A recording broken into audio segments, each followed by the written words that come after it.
In the last video, I was doing my foot exercises literally at 12 at midnight. Why? Well, let me show you why. So I have bought and sewn ribbons and elastics with my own two hands on 3 pairs of point shoes. Here's 1,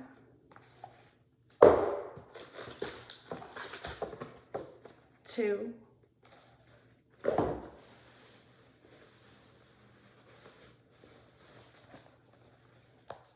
and 3, right? And I bought online and everywhere these various implements to put in my shoe, make it more comfortable. Well, so now that I've tried all that, I have here, these are regular cardboard boxes. These are pre-arched. These ones are flat. These ones are pre-arched and the plastic box gainer mittens. So I have regular ribbons, I have stretchy ribbons, I have all kinds of little pads and things. So what I found out is it's not the shoes, it's the feet. So I just wanted to commit to working on my feet for a few months to see if that would make a difference, if I'd be able to stand up on my shoe, like stand up vertically on the whole box, and not like this. So because right now, see in my shoe, see how it's worn on this edge, but like pretty clean up here, is because I'm still not all the way over my box. So I thought, if working on it every day, whatever it takes, if it would make me be able to dance on point like I've always wanted, then it would be worth a little bit of inconvenience at the end of my day. However, 12 midnight is pretty damn late. And I wanted to, do something, do my exercises at a better time. So in that video, the last video, the challenge for us was to find a shift in our daily routine that would make us a better dancer. Have you found something?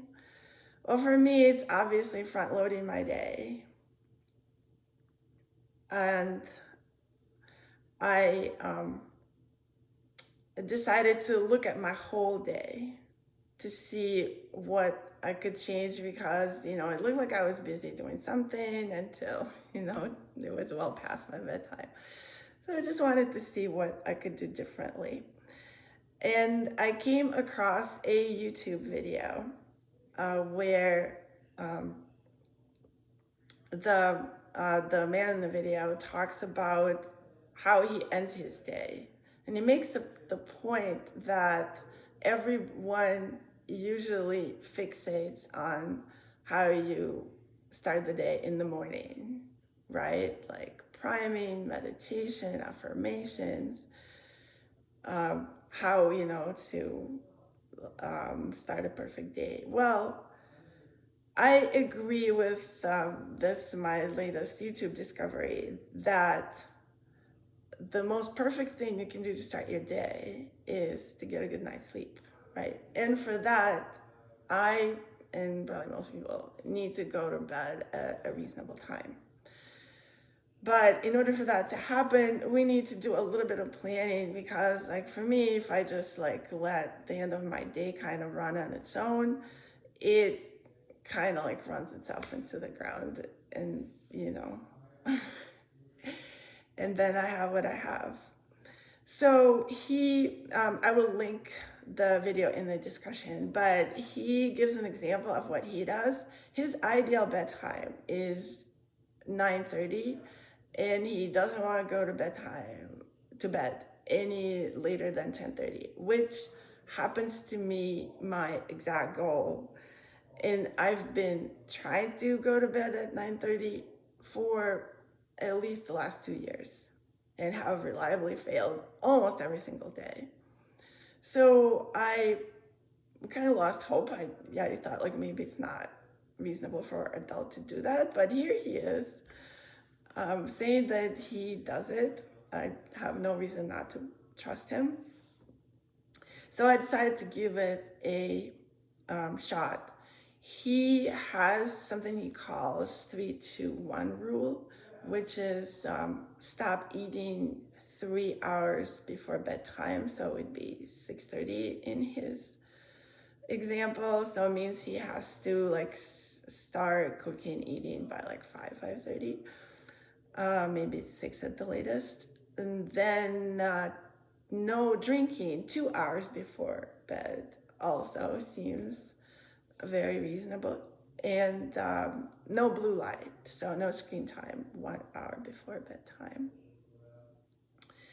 So all seem amazing rules to follow, except I have a daily dance class from 5 or 5:30 until like 7:30, which means I don't get home until around 8 or after. So that means I won't be able to eat until about 8:30, and so that makes my 9:30 ideal bedtime like pretty much out of the question. And so I decided to make a hard decision to not eat dinner, to not basically eat after class, right? Which meant I would have to eat a lot more early in the day. Like typically I would not, like I would skip breakfast and I would not really have my first meal of the day until about 1 o'clock. And I think today is still going to be the case. It's a really hard habit to break because once you've done that for years, then you're just not hungry in the morning. Like you don't even want to look at food. But I have started feeding myself a little bit earlier. And actually what I found, like once you like eat a little bit, then it ignites your appetite and you can eat more at lunch, like eat a little bit more at 4, which would be close to my class time. And I used to not eat like 1 or 2 hours before class because, just like didn't want to be digesting my food in class, which seemed to work, except I would be incredibly hungry afterwards. And then I would eat a lot. At that point, I would also be very tired, so I'd be eating mindlessly at 8:30 in the morning. And what do I do when I eat mindlessly? Or do I want to do more than anything in the world? Just scroll, right? Just randomly. So that just, that got me so addicted to like mindless eating, mindless scrolling together. And you start doing it feeling like you would get some rest, just like some like escape, from your day, from your tiredness out of it. But I found out that I actually didn't, in the back of my numbed, mind, I was still feeling anxious because I knew I was procrastinating, the last few chores and the last few things, like my foot exercise, that I still had to do. And also that I was making it impossible for myself to go to bed early and wake up rested. So I just decided to do away with it once and for all by not eating dinner. So what I would do when I got home from class, I would drink as much as I wanted.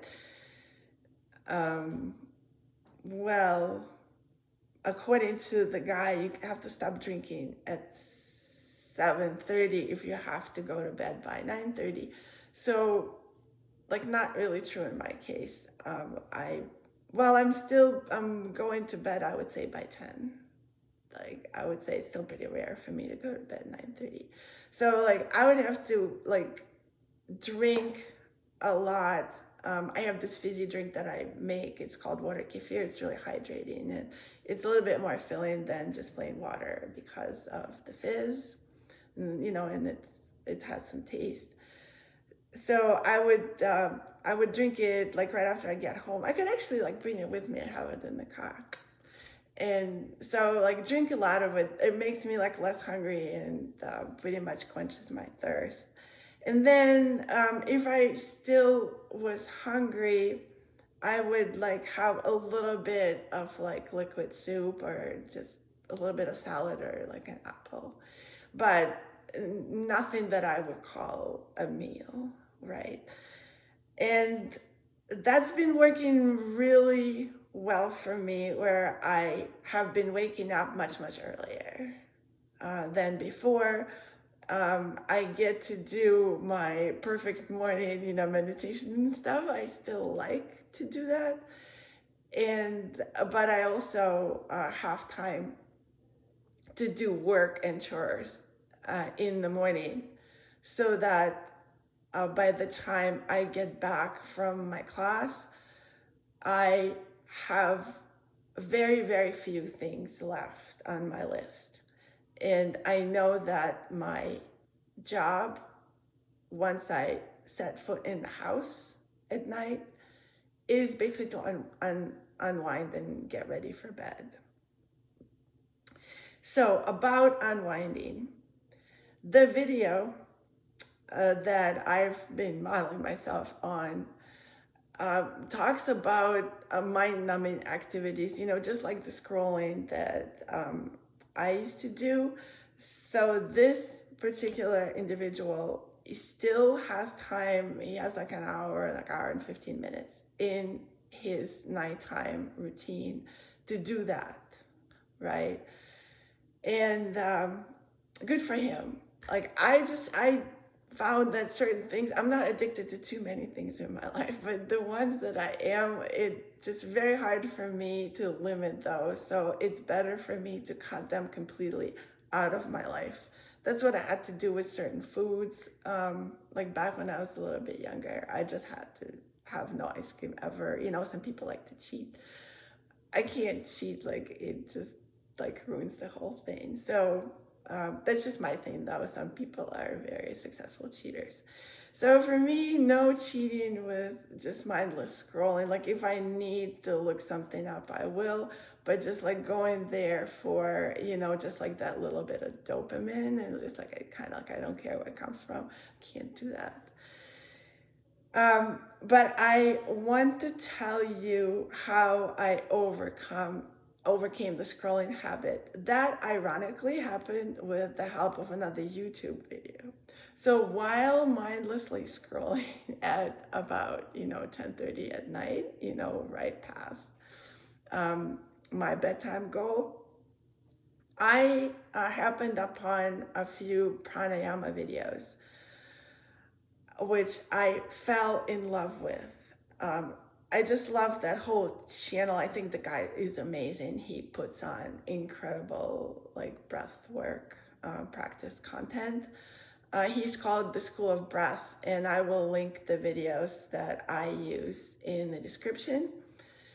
But if this sounds good to you, just like look at his whole channel.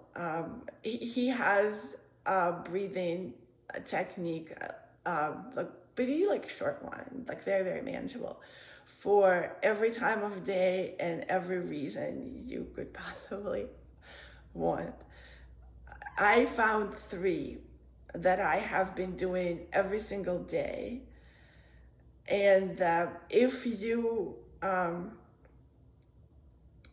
decide to do them, I need to warn you that the last one you do at night needs to be the one that's called End the Day Like This. It prepares you for sleep, and you sleep I mean, I sleep like great with that, like no matter what happened just before I watched that video. Um, but the other videos can have the opposite effect. I mean, his breathing videos um, can energize you. So one time I made the mistake of doing some other breath work before I went to bed, and it kept me up. But if I do, like sometimes at the end of the day, like I still want to do more than one breathing video.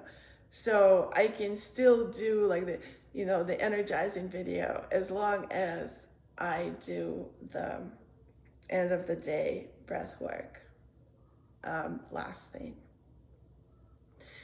And that practice, the breathing practice, which thankfully became the counter addiction to scrolling.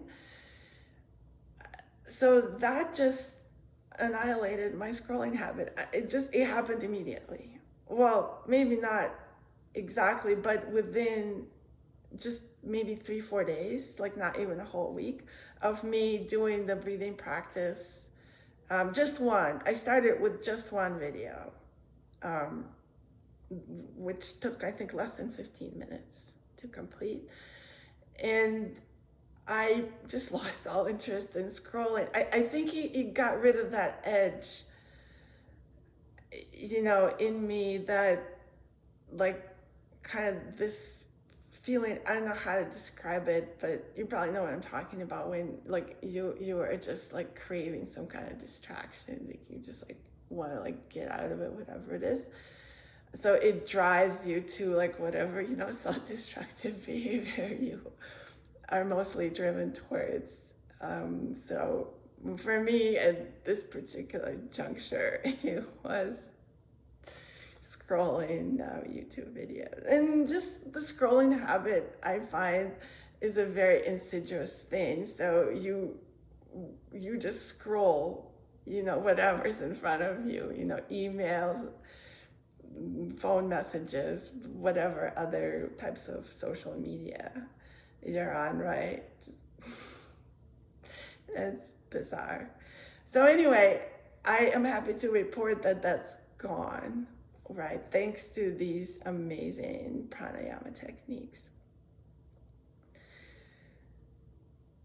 On this happy note, the last thing I do before I go to bed, still, is working on my feet. And then that could just kind of work. So I generally do it right after the final breathing video.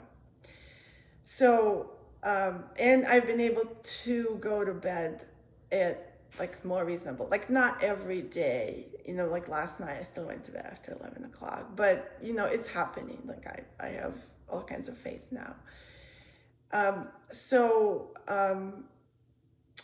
I did have to make one more change, besides, just like shifting like most of my work and my chores to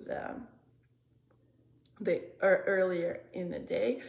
I had to make one like more small change, which was I plan now on my drive from dance. I plan what I'm gonna do first thing when I get into the house. And I found that kind of like changes my mindset if I just do the thing that I planned, which, sometimes it can be prepared, like my car for the next day. If I have to go somewhere, I put things that I will need beforehand. I really have one thing I always need to do at night, which is to clean up my kitchen. And the rest of it, I need to unwind. So coming back to this unwind issue, so it was, before it was these mind-numbing, addictive scrolling activities. Now it's breathing that I know is gonna get me unwound because I rely on it and it works for me every single time, then I don't feel like so, um, so crazy about like needing a distraction, right? Because like I know the unwind is coming, and I have to use my willpower just a little bit to make sure that I don't do anything exciting at night, which could even be, planning some of my work, some of the things that I love to do.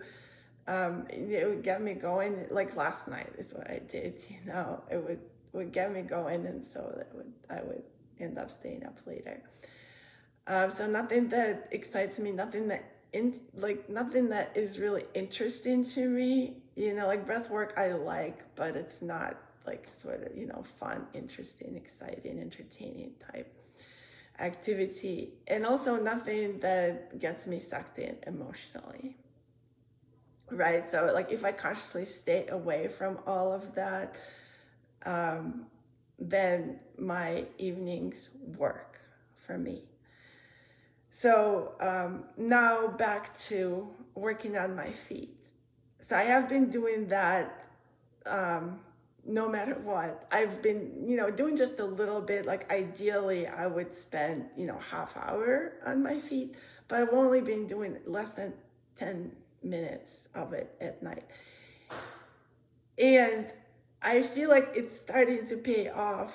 I got a funny kind of a validation the other day in class. My teacher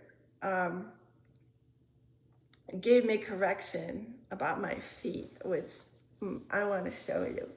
And the reason I'm excited about it, because even though it's, pretty clear to like any teacher or anyone in my ballet class that my feet need lots and lots of work, I like relatively rarely got that correction. And now I'm thinking, maybe because people didn't see a huge potential for me, because like my feet weren't working at all. But here, my teacher felt like I could do better. Yay.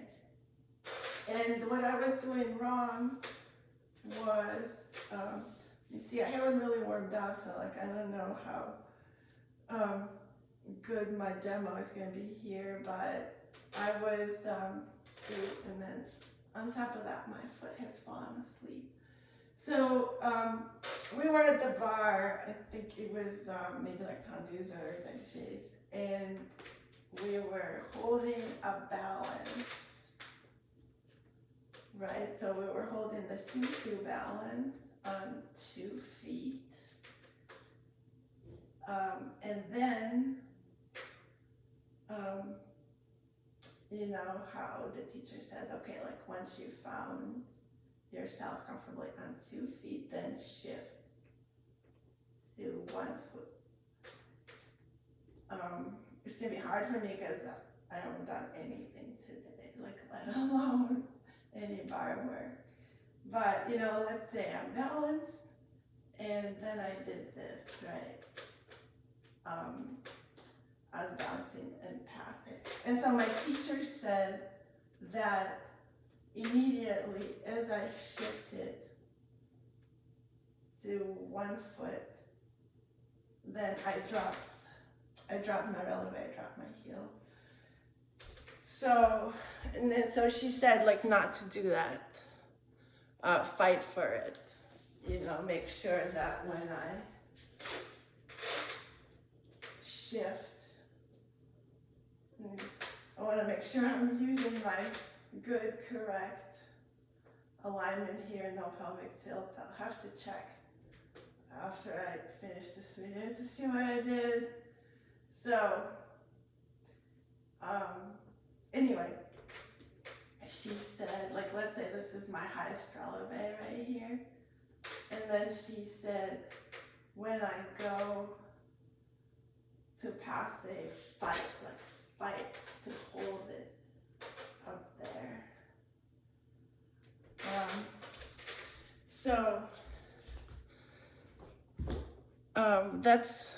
that's a good, habit to have in mind. But also, in class, when I was, trying to do the correction, apparently I failed because she told me, okay, you need to work on your feet. You need to do TheraBand exercises, and which I'm doing already. So that was validating what I was doing. And also plie releves and forced arches. Like, these would be the forced arches, like plie, demi plie, forced arch. And then like trying to keep the arch where it is, just going straight up, up, without crunching my toes or losing my alignment. So, and then do a few of these, and up and down like this, right? And the plie releves, probably like 2 feet plie releve, and also like 1 foot down and up and down and up, kind of thing, without pushing my shoulders up and everything. I don't need to be constrained.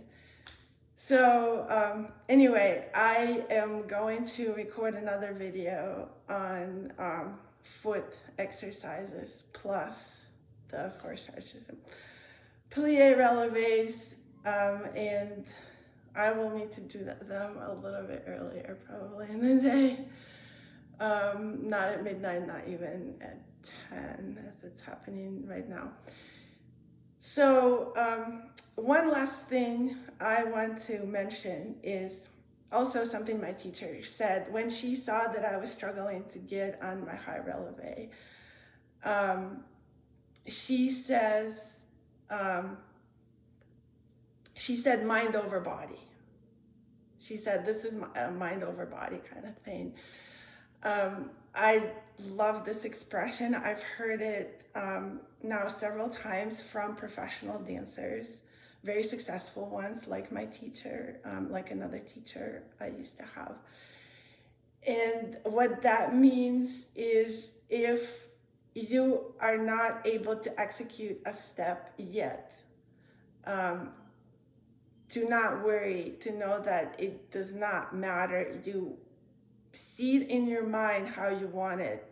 Like, be very clear with what it takes, what other elements are required in order to do that. And see yourself doing that in your mind. Like, that's a step that works, that gets you there. And